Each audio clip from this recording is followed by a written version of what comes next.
Ce 3 septembre 2024, élus, techniciens et journalistes s'étaient donné rendez-vous sur l'île du Pertuis à Nemours pour l'ouverture du bras de contournement du moulin de la ville.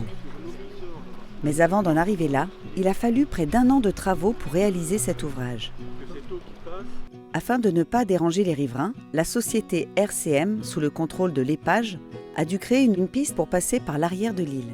Alors l'Épage du bassin du Loing est un syndicat de 270 communes à peu près, qui règle sur environ 270 000 habitants la rivière du Loing dans son bassin, depuis Lyon, le Loiret et la Seine-et-Marne. Le rôle normal du syndicat, c'est de renaturer les rivières, c'est-à-dire d'enlever les obstacles inutiles et de faire en sorte que la faune, la flore puissent être à l'aise et que l'épuration, l'auto-épuration de la rivière puisse se faire. Une pêche de sauvegarde a été faite avec la Fédération de pêche de Seine-et-Marne. Elle a permis de sauver les poissons qui étaient présents dans les poches d'eau qui devaient être affectées par les travaux. Donc, pour ça, on va utiliser la méthode de la pêche à l'électricité. Donc ça veut dire qu'on va générer un courant électrique dans l'eau qui va forcer les poissons à venir vers nous, comme ça on pourra les récupérer. Ensuite on va regarder un peu les espèces qu'on a quand même pour avoir une petite idée de la densité, de la biomasse qu'on a pu sauver. Et après on les relâchera dans le Loing à côté.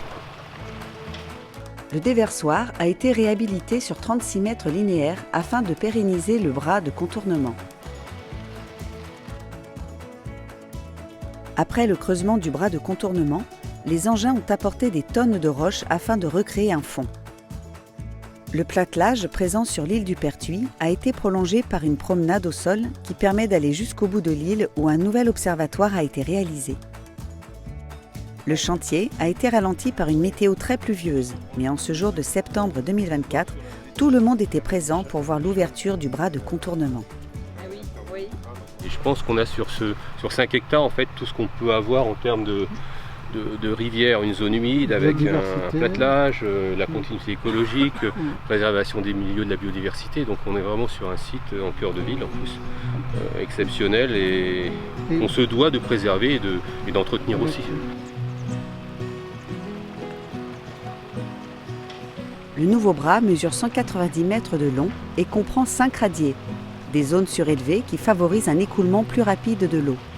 En aval de ces radiers, des zones plus profondes ont été aménagées pour permettre aux poissons de se reposer avant de franchir à nouveau un radier.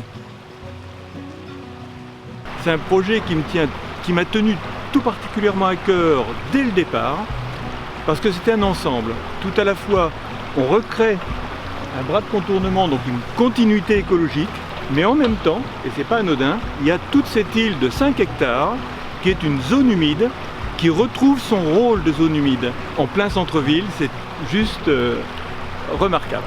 L'objectif de la ville, ça a vraiment été de réhabiliter l'île, d'en refaire ce qu'on appelait dès le départ un poumon vert. Donc c'est un moment historique aujourd'hui, avec l'ouverture de ce 4e bras, d'avoir réussi ce projet environnemental exceptionnel au cœur de notre jolie ville de Nemours. En plus d'avoir une fonction écologique importante, l'île du Pertuis et son bras de contournement ont été pensés pour être un lieu ouvert au public, aux scolaires et aux centres de loisirs, afin de sensibiliser la population aux enjeux de la biodiversité.